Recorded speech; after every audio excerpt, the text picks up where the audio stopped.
warahmatullahi wabarakatuh. Di sini kami dari kelompok 3 akan membahas mengenai pertemuan 6, yaitu materinya tentang jasa-jasa dan bank lainnya. Sebelumnya perkenalkan, nama saya Tia Amini, NIM 21111120046 beserta kedua rekan saya yaitu Alicia Nur Aditya dan Karisma Arisika Anggraini. Oke teman-teman, selanjutnya untuk materi pertama akan dijelaskan oleh saya sendiri.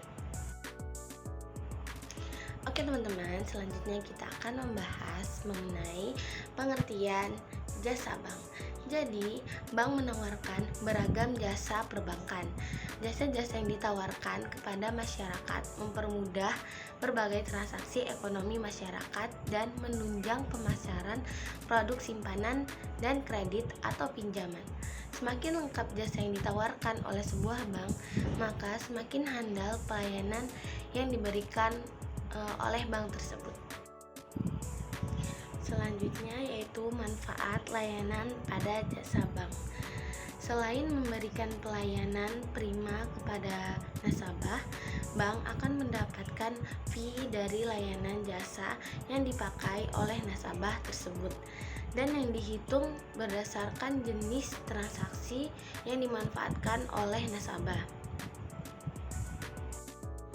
Secara umum, fee tersebut diperoleh melalui dua saluran. Pertama, yaitu melalui kantor cabang.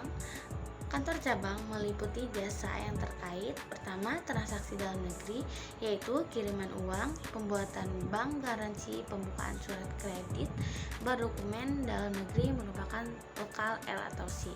Lalu, penggunaan safe deposit box, penagihan atau inkaso, pembuatan surat keterangan bank, pembayaran gaji karyawan, pembayaran tagihan telepon, listrik, pembayaran biaya pendidikan atau premi asuransi. Lalu yang kedua yaitu transaksi luar negeri. Pertama, kiriman uang luar negeri atau remittance, lalu pembuatan bank guarance, lalu pembuatan L atau C ekspor dan impor, lalu ada money changer atau penukaran valuta asing. Lalu yang kedua yaitu fasilitas digital. Beberapa yang disediakan melalui fasilitas internet bisa dibedakan menjadi beberapa. Yang pertama yaitu internet banking personal atau mobile banking, yaitu ada kiriman uang, pembayaran gaji untuk karyawan internet banking corporate, lalu pembayaran tagihan telepon, listrik, internet, pembayaran biaya pendidikan, premi asuransi, kartu kredit. Lalu yang kedua itu internet banking corporate, ada kiriman uang, remittance, incoming dan outgoing transfer, lalu pembayaran gaji karyawan, pembayaran tagihan telepon, listrik, internet, dan penyediaan virtual account dan bulk payment. Berikutnya yaitu jenis-jenis jasa. Jadi beberapa jenis jasa perbankan yang menunjang kegiatan ekonomi dan bisnis adalah: pertama, pengiriman uang atau transfer, kedua, clearing, ketiga, real time gross settlement, lalu yang keempat, kirim uang ke luar negeri, yang kelima, inkaso atau collection, lalu yang keenam, safe deposit box. Yang ketujuh ada penukaran uang atau money changer, lalu yang ke-8 ada letter of credit atau L atau C, lalu yang ke-9 yaitu surat berdokumen dalam negeri, yang 10 bank garansi, dan yang 11 jasa untuk keperluan pasar modal. Oke, selanjutnya kita akan membahas yang pertama yaitu pengiriman uang atau transfer.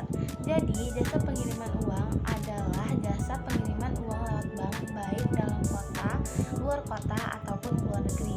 Sarana yang digunakan dalam jasa pengiriman uang tergantung keinginan nasabah. Sarana yang dipilih akan mempengaruhi kecepatan pengiriman dan besar kecilnya biaya pengiriman. Untuk mengirim uang atau transfer dana, bank menyediakan berbagai pilihan. Untuk mengirim uang atau transfer dana, bank menyediakan berbagai pilihan. Pertama ada online transfer. Online transfer adalah cara pengiriman uang yang paling sering digunakan oleh masyarakat untuk mentransfer uang antar bank, khususnya ketika menggunakan fasilitas mobile banking, ATM, atau lainnya. Selanjutnya yang B ada clearing. Sistem Clearing Nasional Bank Indonesia atau SKNBI yang merupakan sistem layanan, pembayaran reguler, penagihan reguler, kiriman uang, dan clearing warkat debit. Proses clearing Bank Indonesia meliputi proses clearing debit dan clearing kredit yang diselesaikan secara nasional. Proses clearing adalah proses pertukaran warkat antar bank untuk bank maupun untuk nasabah bank yang diselesaikan pada suatu waktu. Untuk bisa melakukan clearing, bank atau lembaga harus memperoleh izin dari Bank Indonesia dan menjadi peserta clearing. Selanjutnya yang C ada Real Time Gross Settlement. Sesuai dengan fungsi Bank Indonesia mengenai sistem pembayaran, Bank Indonesia juga menyediakan sistem pengiriman uang BIRTGS. Perbedaan sistem clearing dan RIRTGS adalah pada sistem penyelesaiannya. Sistem clearing dilakukan secara per batch terdiri dari beberapa transaksi, sedangkan RTGS per individual transaksi dan mendesak.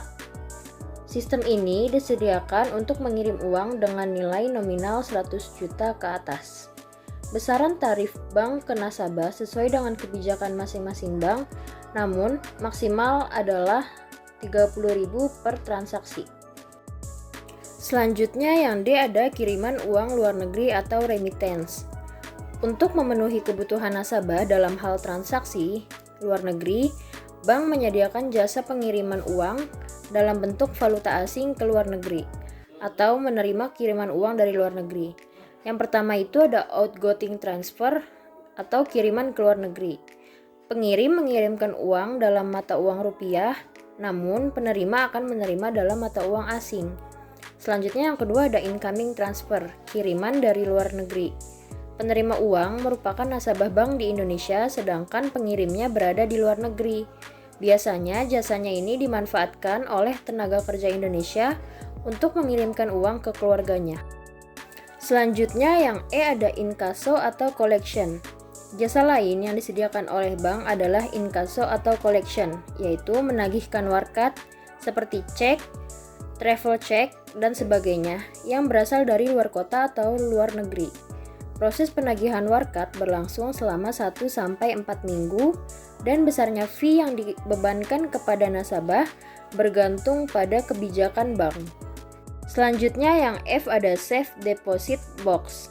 Safe Deposit Box atau penyewaan kotak penyimpanan barang atau surat berharga, bank membebankan nasabah biaya sewa SDB.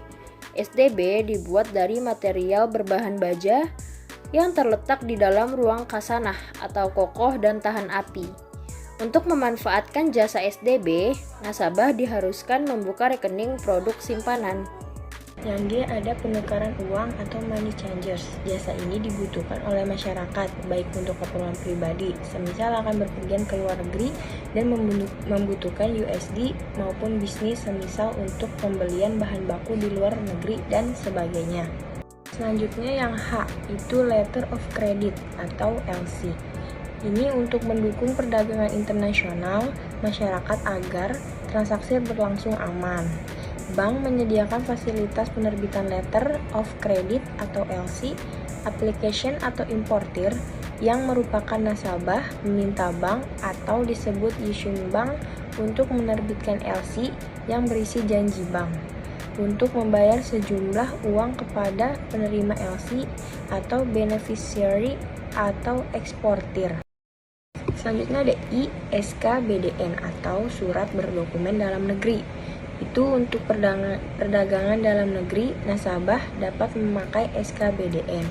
SKBDN merupakan janji tertulis yang tidak dapat dibatalkan, yang diterbitkan oleh issuing bank atas permintaan pembeli atau application untuk membayar sejumlah uang kepada penjual atau beneficiary. J. Ada bank garansi. Bank garansi merupakan penjaminan oleh bank atas permintaan nasabah untuk kepentingan penerimaan jaminan apabila nasabah memerlukan prestasi atau tidak melakukan kewajibannya terhadap penerimaan jaminan. Yang terakhir ada jasa untuk keperluan pasar modal. Bank juga memberikan jasa untuk aktivitas yang terkait dengan pasar modal. Bank memberikan jasa-jasa antara lain. Yang pertama ada bank kustodian. Bank ini berperan untuk menerima dan menyimpan efek atau surat berharga secara kolektif, memiliki investor seperti saham, obligasi, serta memberikan jasa lain seperti menyelesaikan transaksi efek, menerima dividen, bunga, dan lainnya yang menjadi hak investor. Yang kedua, wali amanat atau trustee, yaitu mewakili kepentingan pemegang efek khususnya yang bersifat utang seperti obligasi atau sukuk.